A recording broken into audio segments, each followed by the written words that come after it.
Hello everyone. Today we'll be starting the book Percy Jackson and the Lightning Thief. It's the first one in the Percy Jackson series written by Rick Riordan. Chapter 1. I accidentally vaporized my pre-algebra teacher. Look, I didn't want to be a half-blood. If you're reading this because you think you might be one, my advice is close this book right now. Believe whatever lie your mom or dad told you about your birth and try to lead a normal life. Being a half blood is dangerous, it's scary. Most of the time, it gets you killed in painful, nasty ways. If you're a normal kid reading this because you think it's fiction, great, read on. I envy you for being able to believe that none of this ever happened. But if you recognize yourself in these pages, if you feel something stirring inside, stop reading immediately. You might be one of us, and once you know that, it's only a matter of time before they sense it too, and they'll come for you. Don't say I didn't warn you. My name is Percy Jackson. I'm 12 years old. Until a few months ago, I was at a boarding student at Yancey Academy, a private school for troubled kids in upstate New York. Am I a troubled kid? Yeah, you could say that. I could start at any point in my short, miserable life to prove it, but things really started going bad last May when our sixth grade class took a field trip to Manhattan. 28 mental case kids and two teachers on a yellow school bus heading to the Metropolitan Museum of Art to look at ancient Greek and Roman stuff.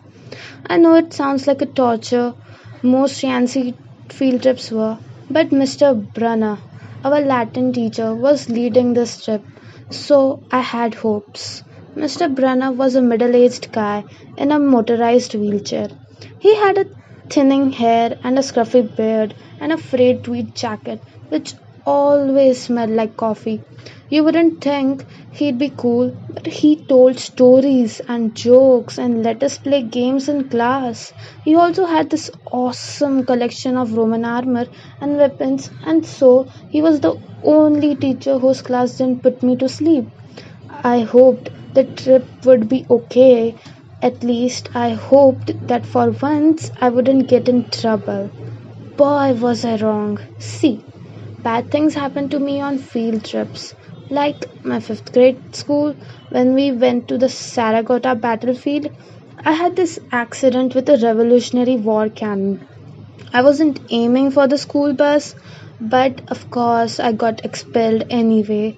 And before that, at my fourth grade school, when we took a behind the scenes tour for the Marine World Shark Pool, I sort of hit the wrong lever on the catwalk and our class took an unplanned swim.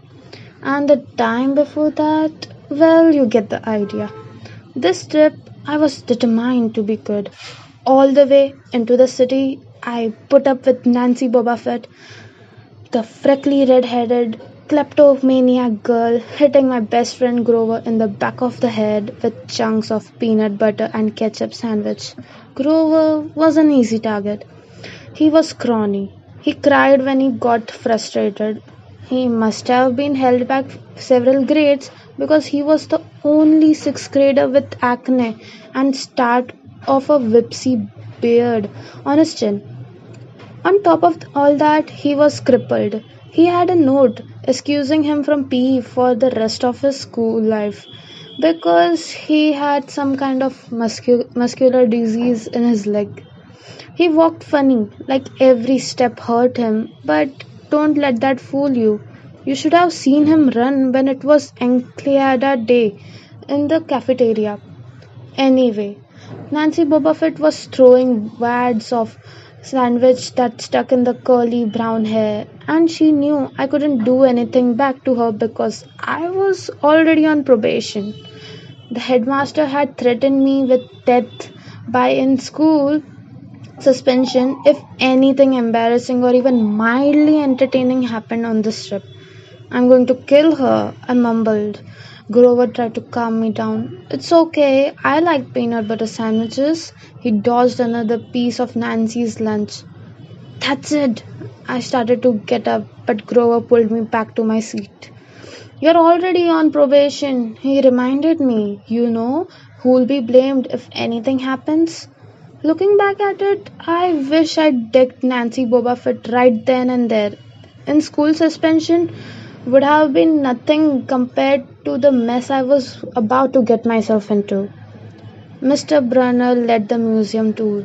He rode up front in his wheelchair, guiding us through the big echoey galleries, past marble statues and glass cases full of really old block and orange poetry. It blew my mind that this stuff had survived for 2,000, 3,000 years. He gathered us around a 13-foot tall stone column with a big sphinx on the top and started telling us how it was a grave maker, a stele for a girl about our age.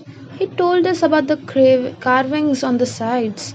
I was trying to listen to what he had to say because it was kind of interesting, but everybody around me was talking, and every time I told them to shut up, the other teacher chaperone, Mrs. Dodds, would give me the evil eye. Mrs. Dodds was the little math teacher from Georgia who always wore a black leather jacket, even though she was 50 years old. She looked mean enough to ride a Harley right into your locker. She had come to Yancey halfway through the year when our last math teacher had a nervous breakdown. From her first day, Mrs. Dodds loved Nancy Boba Fett and figured I was the evil devil spawn. She would point her crooked finger at me and say, "Now, honey." Real sweet. And I knew I was going to get after school detention for a month. One time, after she'd made me erase answers out of old math workbooks until midnight, I told Grover I didn't think Mrs. Dodds was a human. He looked at me real serious and said, "You're absolutely right." Mr. Brunner kept talking about Greek funeral art. Finally, Boba Fett snickered something about the naked guy on the stele and I turned around and said, "Will you shut up?" It came out louder than I meant it to. The whole group laughed. Mr. Brunner stopped his story. "Mr. Jackson," he said, "did you have a comment?" My face was totally red. I said, "No, sir." Mr. Brunner pointed to one of the pictures on the stele. "Perhaps you'll tell us what this picture represents." I looked at the carving and felt a flush of relief because I actually recognized it. That's Kronos eating his kids, right? "Yes," Mr. Brunner said, obviously not satisfied. "And he did this because..." Well, I racked my brain to remember. Kronos was the king god and God? Mr. Brunner asked. "Titan," I corrected myself, and he didn't trust his kids, who were the gods. So, Kronos ate them, right? And his wife had baby Zeus and gave Kronos a rock to eat instead. And later, when Zeus grew up, he tricked his dad Kronos into barfing up his brothers and sisters. Ew, said one of the girls behind me. "And so there was this big fight between the gods and the titans," I continued. "And the gods won." Some snickers from the group. Behind me, Nancy Boba Fett mumbled to a friend, "Like we are going to use this in real life, like it's going to say on our job application, 'Please explain why Kronos ate his kids.'" "And why, Mr. Jackson?" said Brunner. To paraphrase Mrs. Boba Fett's excellent question, "Does this matter in real life?" "Busted," Grover muttered. "Shut up," Nancy hissed, her face even brighter red than her hair. At least Nancy got back too. Mr. Brunner was the only one who ever caught her saying anything wrong. He had radar ears. I thought about his question and shrugged. "I don't know, sir." "I see." Mr. Brunner looked disappointed. Well, half credit, Mr. Jackson. Zeus indeed feed Kronos a mixture of mustard and wine, which made him disgorge his other five children, who, of course, being immortal gods, had been living and growing completely undigested in the Titan's stomach. The gods defeated their father, sliced him into pieces with his own scythe, and scattered its remains in the Tartarus, the darkest part of the underworld. On the happy note, it's time for lunch, Mrs. Dodds. Would you lead us back outside? The class drifted off, the girls holding their stomachs, the guys pushing each other around and acting like doofus. Grover and I were about to follow when Mr. Burner said, Mr. Jackson. I knew this was coming. I told Grover to keep going. Then I turned towards Mr. Burner. Sir? Mr. Brana had this look that wouldn't let me go, intense brown eyes that could have been 1,000 years old and had seen everything. You must learn the answer to my question, Mr. Brana told me. About the Titans, about the real life and how your studies apply to it. Oh, what you learn from me, he said, is vitally important. I expect you to treat it as such. I will accept only the best from you, Percy Jackson. I wanted to get angry. This guy pushed me so hard. I mean, sure, it was kind of cool on tournament days when he dressed up in the suit of Roman armor and shouted, "What ho!" and challenged us what point against chalk to run to the board and name every Greek and Roman person who had ever lived and their mother and what god they worshipped. But Mr. Brana expected me to be as good as everybody else, despite the fact that I have dyslexia and attention deficit disorder and I had never made above a C minus in my life. No, he didn't expect me to be as good, he expected me to be better. And I just couldn't learn all those names and facts, much less spell them correctly. I mumbled something about trying harder, while Mr. Brana took one long sad look at the stele, like he'd been at this girl's funeral. He told me to go outside and eat my lunch. The class gathered around the front steps of the museum, where we could watch the foot traffic along Fifth Avenue. Overhead, a huge storm was brewing with clouds blacker than I had seen over the city. I figured maybe it was global warming or something because all the weather across New York State had been weird since Christmas. We'd had massive snowstorms, flooding, wildfires from lightning strikes. I wouldn't even be surprised if this was a hurricane blowing in. Nobody else seemed to notice. Some of the guys were plating pigeons with Lunchables crackers. Nancy Bobafett was trying to pickpocket something from a lady's purse, and of course, Mrs. Dodds wasn't seeing a thing. Grover and I sat on the edge of the fountain, away from the others. We thought that maybe if we did that, everybody wouldn't know that we were from the school where the losers and freaks who couldn't make it elsewhere. Detention? Grover asked. Nah, I said. Not from Brana. I just wish he'd laid me off sometimes. I mean, I'm not a genius. Grover didn't say anything for a while. Then, when I thought he was going to give me some deep philosophical comment to make me feel better, he said, "Can I have your apple?" I didn't have much of an appetite, so I let him take it. I watched the stream of cabs going down Fifth Avenue and thought about my mom's apartment, only a little ways uptown from where we sit. I hadn't seen her since Christmas. I wanted so bad to jump in a taxi and head home. She'd hug me and be glad to see me, but she'd be disappointed too. She'd send me right back to Yancy, remind me that I had to try harder, even if this was my sixth school in 6 years and I was probably going to get kicked out again. I wouldn't be able to stand that sad look she'd give me. Mr. Brunner parked his wheelchair at the base of the handicapped ramp. He ate celery while he read a paperback novel. A red umbrella stuck up from the back of his chair, making it look like a motorized cafe table.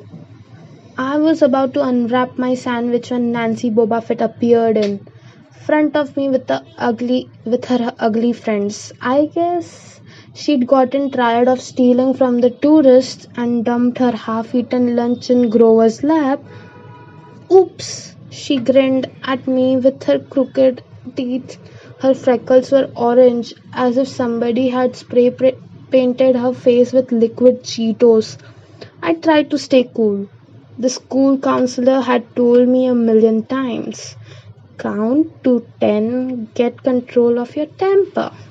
But I was so mad, my mind went blank. A wave roared in my ears. I don't remember touching her, but the next thing I knew, Nancy was sitting on her butt in the fountain, screaming, Percy pushed me!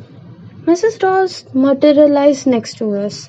Some of the kids were whispering, did you see the water? Like it grabbed her. I didn't know what they were talking about. All I knew was that I was in trouble again. As soon as Mrs. Dodds was sure poor little Nancy was okay, promising to get her a new shirt from the museum gift shop, etc., etc., Mrs. Dodds turned on me. There was a triumphant fire in her eyes, as if I'd done something she'd been waiting for all semester. Now, honey. I know, I grumbled. A month erasing workbooks. That wasn't the right thing to say. Come with me, Mrs. Dodds said. Wait, Grover yelped. It was me. I pushed her. I stared at him, stunned.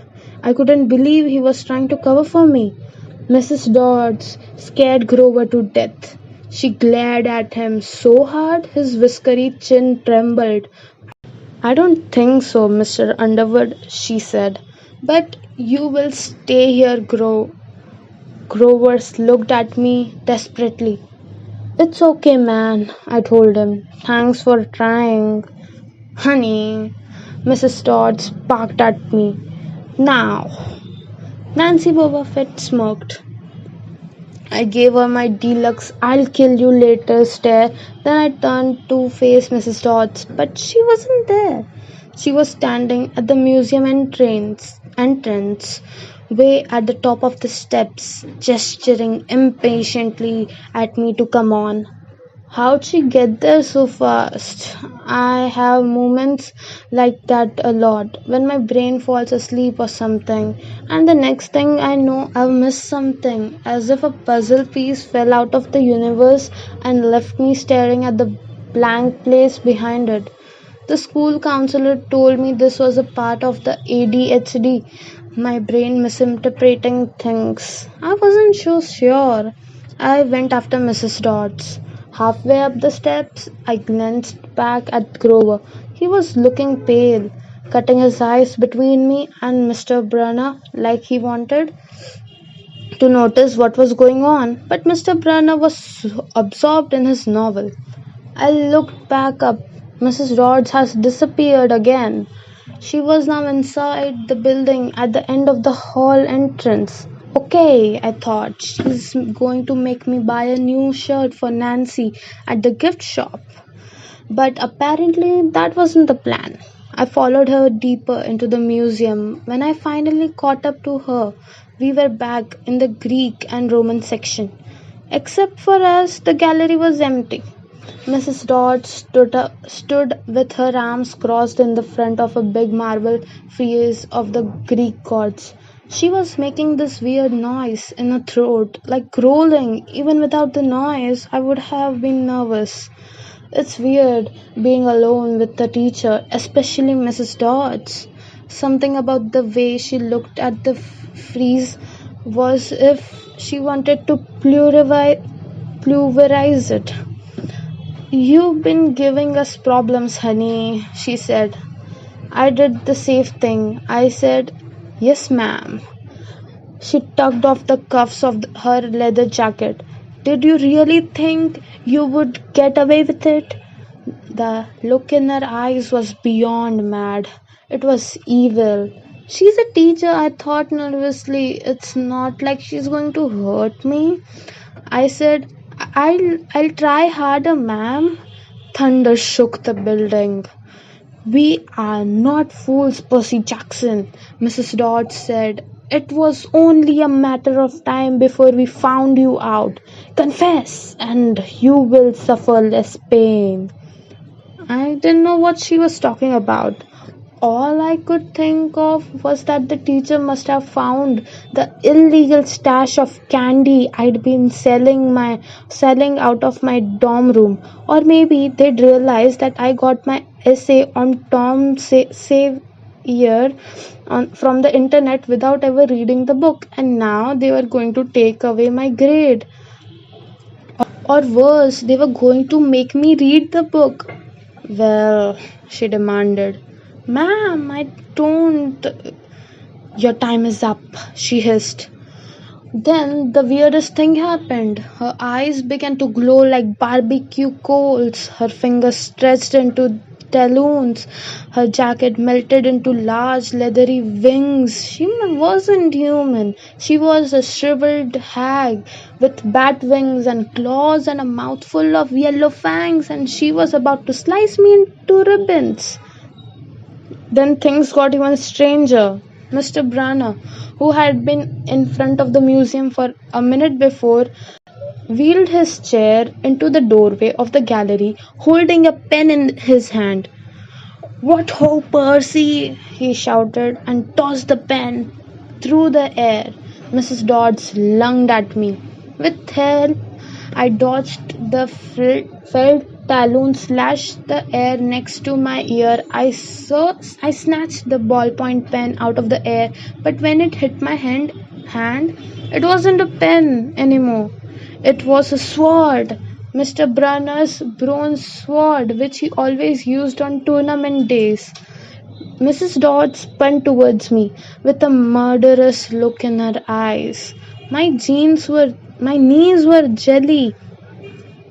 My hands were shaking so bad I almost dropped the sword. She snarled, Die, honey! And she flew straight at me.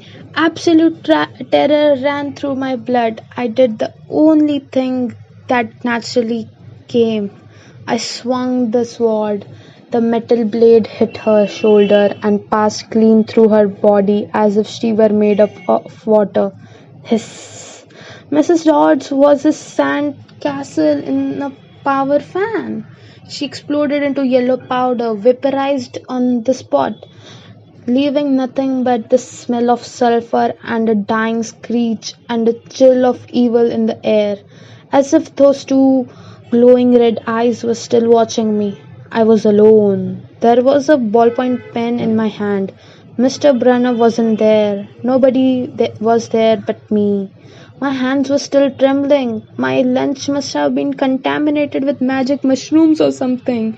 Had I imagined the whole thing? I went back outside.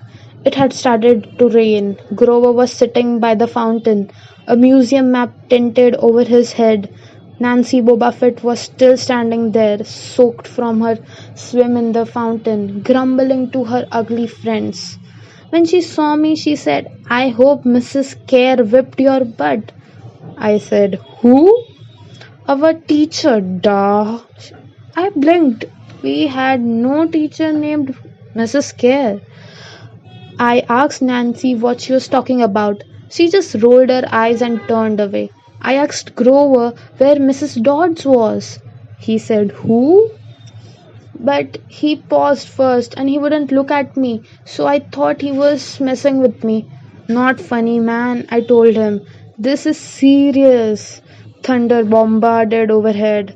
I was I saw Mrs. Brunner sitting under his red umbrella, reading his book, as if he'd never moved.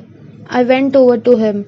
He looked up, a little distracted. "Ah, that would be my pen.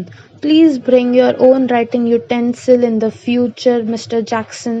I handed Mr. Brunner his pen and I hadn't even realized I was still holding it. "Sir," I said, "where's Mrs. Dodds?" He stared at me blankly. "Who?" "The other chaperone, Mrs. Dodds, the pre-algebra teacher." He frowned and sat toward, looking mildly concerned. "Percy, there is no Mrs. Dodds on this trip. As far as I know, there has never been a Mrs. Dodds at TNC Academy. Are you feeling all right?" So that was the end of chapter 1. I hope you guys liked it.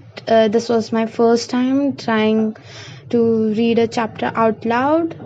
If you have any suggestions, feel free to comment them down in the comment section. Don't forget to like. We'll be back with the second chapter soon. Have a great day.